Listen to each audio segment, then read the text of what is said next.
መንግስት ከተማ ላይ ተንጠልጥሏል። ከተማም ላይ ስለተንጠለጠለ የገጠሩን ለማካካስ የምርጫ ካርዱን ለከተሞቹ 3 አድርጎ አደለው። ይህንን መንግስት ግደለኝ ብዬ የምመርጠው ከቶኔ ምን የሞኝ ነው? ለመሆኑ ግን የዓለም መንግስታት ይህንን ሁሉ እያዩ ዝም ማለታቸው ለምን ነው? ስለምንስ አይሰሙንም? እዚች 30 ሰከንድ በማትሞላ ንግግር ውስጥ የጸጥታ ኪሳራ፣ የመንግስት አስተዳደር አቅም የለሽነት ይነሳል። የአገዛዝ ገዳይነት ይጠቆማል። የባለስልጣናት አጭበርባሪነትና በምርጫ ስም የሚነግዱ መሆናቸው ይገለጻል። በህዝብ መከራና እንግልት ላይ አፉን ስለለጎመው የዲፕሎማሲው ማህበረሰብም በጨዋ ቃል ትችት ይሰነዝራል። በዚህ ውስጥ ያሉትን በርካታ ጉዳዮች ትተን የጸጥታው ጉዳይ ላይ ብቻ እናተኩር። ለመሆኑ ግን አብይ አህመድና የሚመሩት የኦህዴድ ብልጽግና ወደ ስልጣን ከመጡ በኋላ ለምን እልቂትና ጦርነት በረከተ? ከዚያ በፊት ያልነበረ ግጭትና ጦርነት ለምን እንዲህ በዛ? አገዛዙ የወረሰው አንድም ጦርነት የለም። ከቀደመው መንግስት የተረከበው በኢትዮጵያ ውስጥ የሚንቀሳቀስ አንድም ታጣቂ ድርጅት አልነበረም። በፌዴራል መንግስቱ ላይ እምቢባይ የሆነ አንድም ክልል አልነበረም። እንኳን አውቶቡስ ሙሉ ሰው አንድ ግለሰብም የሚታገትባት አገር አልነበረችም ኢትዮጵያ። አሁን ግን በትንሹ 10 የታጠቁ ፖለቲካዊ ድርጅቶች አሉ። ይህ መንግስት የሚያሰማራቸውን የብልጽግና ሸኔዎች፣ ቲፒኤፎችና ኦህዴድ ሰራሽ ፋኖችን ሳይጨምር ነው። ጥያቄው አጭርና ግልጽ ነው። ይህ ሁሉ ታጣቂ ኃይል ከአብይ አህመድ ወደ ስልጣን መምጣት በኋላ ለምን እንደ አሸን ፈላ? ድሮ ያልነበረ ይህ ሁሉ ታጣቂ አሁን ለምን ተፈጠረ? ለምንስ ሁሉም የአብይ አህመድን አገዛዝ የደህንነታቸው ዋና ስጋት አደረጉ? ለምንስ በኦህዴድ ብልጽግና የአገዛዝ ዘመን ሰላም ጠፋ? ለምንስ ወጥቶ መግባት አቃተ? እገታና ሞትስ ለምን የየዕለት ዜና ሆነ? የማያስገርምስ ለምን ሆነ? የሞተ ዘመድ መቅበር አቅቶናል። የታመመ ዘመድ ልጅ መጠየቅ አቅቶናል። ቅበረው ታለው ጎረቤቱ ይቅበረው እያልን ነው ትተን ያለ ነው። ብልጽግና ዘመን የተፈጠሩ አያሌ ትጥቅ ድርጅቶችን ቢኖሩ ቢያንስ በአሁኑ ወቅት አንዱ ሌላውን ጠላት ነው ብለው አላወጁም። ይልቁንም ሁሉም ጠላታችን የአብይ አህመድ አገዛዝ ነው ብለው አውጀው ስለመተባበር እየተነጋገሩ ነው። ከነዚህ ውስጥ አንዱም ከኢትዮጵያ ተገንጥዬ ለመሄድ የምዋጋ ነኝ ሲል አይሰማም። የብልጽግናው አገዛዝ ግን ኢትዮጵያን ሊያፈርሱ ነው እያለ ይነግዳል። አሁን የታጣቂ ድርጅቶቹ ሁሉ ጥያቄያቸው አንድ ሆኗል። የአብይ አህመድ አገዛዝ በበቀልንበት ህዝብ ላይ ፍጅት አውጆ የህልውና ስጋት ሆኖብናል የሚል። ይህ አንድም ሐሰት የለውም። የትግራይን ህዝብ ከምድረ ገጽ አጠፋለሁ የሚል የታወጀ አጀንዳ ያለው የኦህዴድ ብልጽግና ለአንድ የትግራይ ገበሬ የህልውና ስጋት አይሆንም ብሎ የሚከራከር የእንደርታ ወይም የአጋመ ወጣት ቢታጣ ልክ ነው። ጎንደርን ሳለማ ጎጃም ከለከለኝ የሚሉ ጠቅላይ ሚኒስትር በእያንዳንዱ ቀበሌ የአማራን ህፃናት ሲገድል የሚውል ትምህርት ቤትም የሚያወድም እንደ ባቡር ያሉ መሰረተ ልማቶችን የሚያፈራርስ ድሮን ሲተኩሱ እየዋሉ ለአማራ ህዝብ የህልውና ስጋት ናቸው ብሎ የሚነሳ የክልል 3 ሰው ቢበዛ ስህተት ነህ ሊባል አይችልም።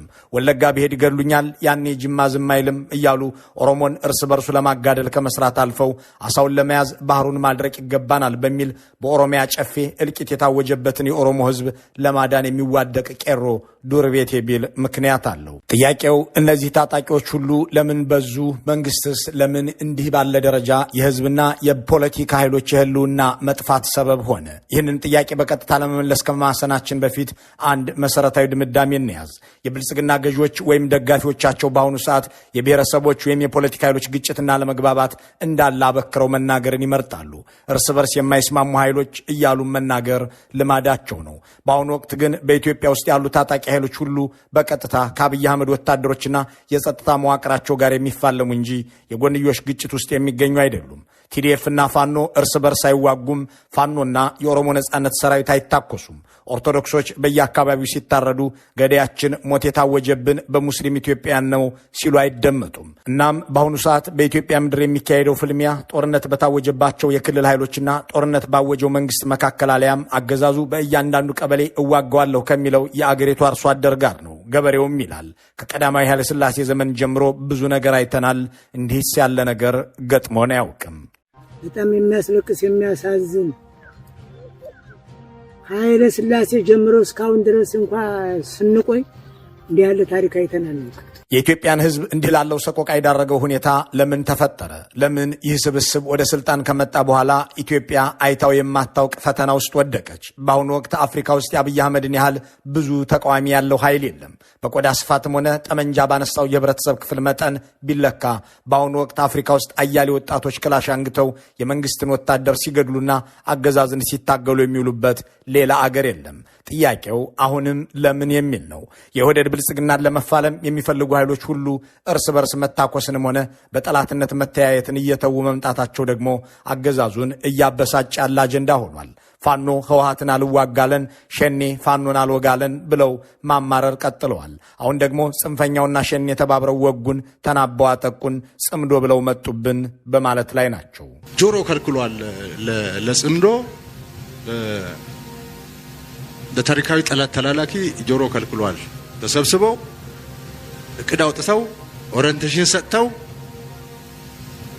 ወደ ሰሜን ወሎና ወደ ዋግ በመግባት ሊያደናቅፉ ሞክረዋል።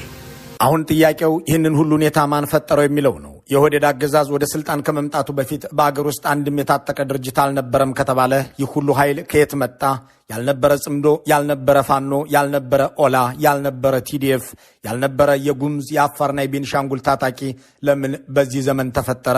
በሀገር ውስጥ ብቻ ሳይሆን በጎረቤትም ሀገራት ከኤርትራ በቀር የኢትዮጵያ ወዳጅ ሁሉም ነበሩ። ዛሬ ግን ከ50 በመቶ የሚልቁት ጎረቤቶች የአብይ አህመድን አገዛዝ በጠላትነት ወይም በጥርጣሬ የሚመለከቱ ሆነዋል። እዚህ ጋር ነገሩን የበለጠ አስገራሚ የሚያደርግ ጉዳይም አለ። ይኸውም እነዚህ ዛሬ እኛም ሆነ ህዝባችን ላይ የህልውና ስጋት ሆኗል፣ ሉዓላዊነታችን አደጋ ውስጥ ገብቷል ብለው የሚያስቡ የጎረቤትና የአገር ውስጥ ኃይላት በጠቅላላ ማለት በሚቻል ደረጃ የአብይ አህመድ ደጋፊ የነበሩ መሆናቸው ነው። ህወሓት በጋራ አብረን አገር እናስተዳድር ብሎ አንተም ድርጅታችንን በሊቀመንበርነት ምራ ብሎ ጠቅላይ ሚኒስትሩን ቢያንስ በሐዋሳው የድርጅቱ ጠቅላላ ጉባኤ የኢህአዴግ ማለት ነው መርጧቸዋል። በ2011 ዓ.ም መጀመሪያ የትግራይ ህዝብም በእጆቹ ዘንባባና ፈንዲሻ ቢዞ ተቀብሏቸዋል። ዛሬ የፋኖ ደጋፊ የሆነው የአማራ ህዝብ ያለ ልዩነት በሚባል ደረጃ ደጋፊያቸው ነበር። የነበረው ፉክክር የትኛው የበለጠ ደገፈ እንጂ ማን በጠቅላይ ሚኒስትሩ ላይ ቅሬታ አለው የሚል አልነበረም። የኦሮሞ ነጻነት ሰራዊትም ከአስመራ ሲመጣ መንግስቱን አምኖና በጋራ ሰላማዊ ፖለቲካን እንቀጥላለን ብሎ ተስማምቶ ነው። የሻዕቢያ አገዛዝ የአብይ አህመድ ቀንደኛ ደጋፊ ሆኖ በኢትዮጵያ ውስጥ ሚሊዮኖችን በማጫረስ ተባባሪ ነበር። የሱዳን መንግስትና ጦር አልፋሽጋን ውሰድ፣ በምትኩም ከኢትዮጵያ ትግራይ ክልል ጁንታ እንዳይወጣ መንገድ ዝጋ ተብሎ በጠቅላይ ሚኒስትሩ የቀረበለትን ጥያቄ የተቀበለ የክፉ ቀን ወዳጅ ነበር፣ በፓርላማ የተመሰገነ።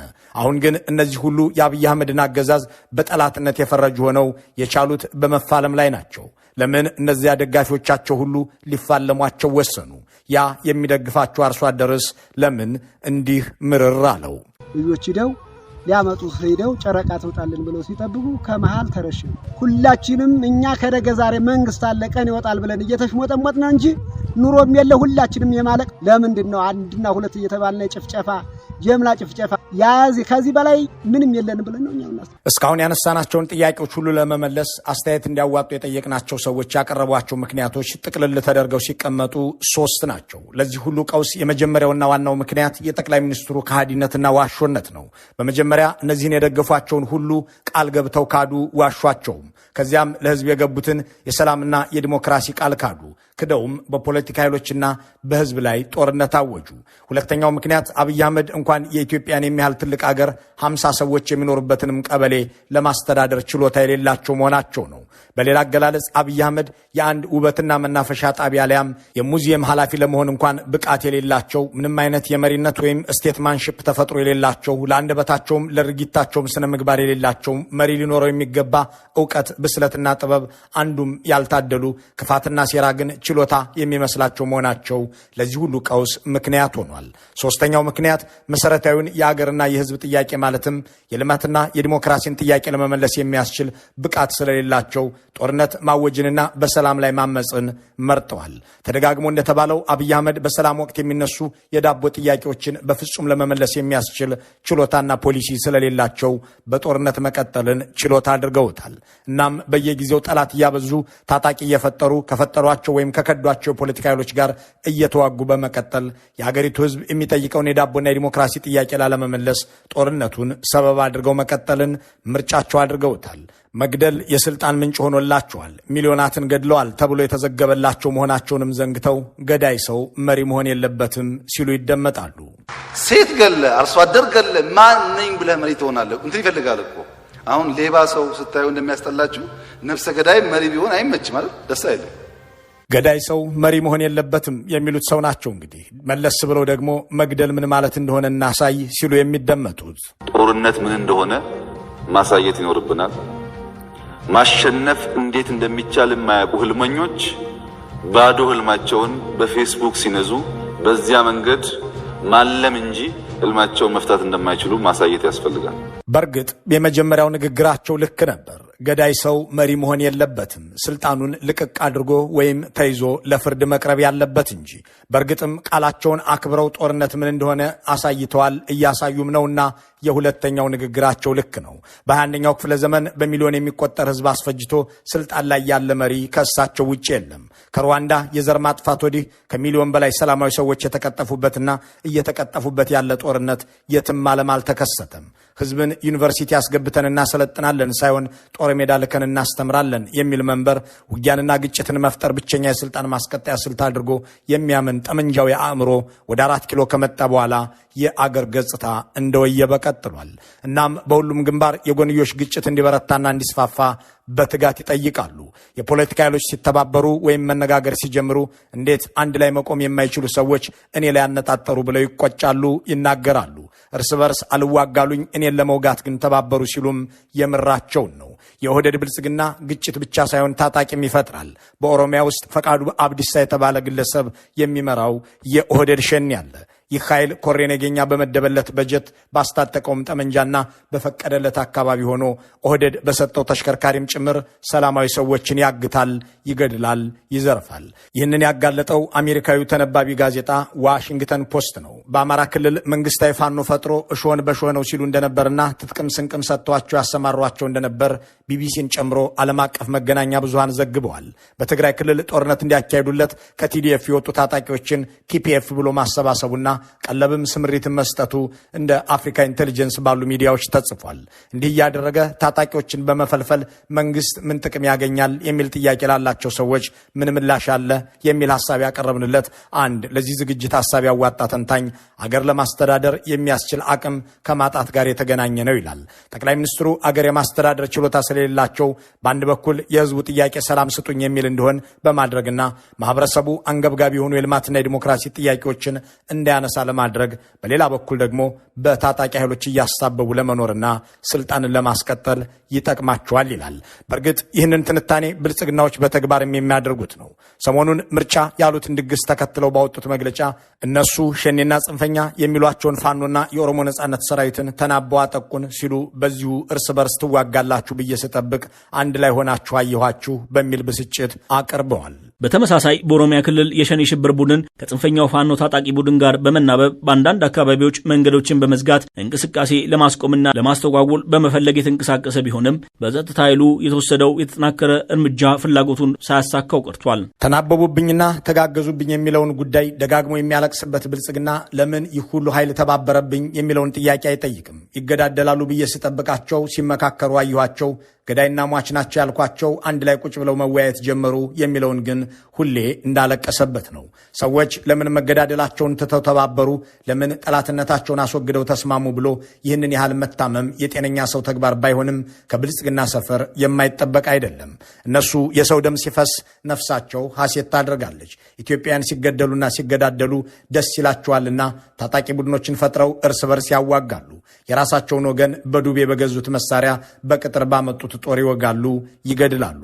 እናም የሚገድሏቸውና የሚያጋድሏቸው ሰዎች ከዚህ በኋላ እርስ በርስ ለመጋደል የምንተኩሰው ጥይት አይኖርም ማለታቸውም ሆነ ተባብረው ከእነሱ አንጻር መቆማቸው ያበሳጫቸዋል። ከዚያም በመግለጫ ጽፈው ያስነብቡታል።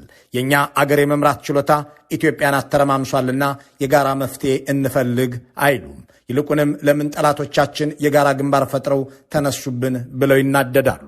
ግጭት ፈልፋይ አመላቸውም ስልጣንን በአንድ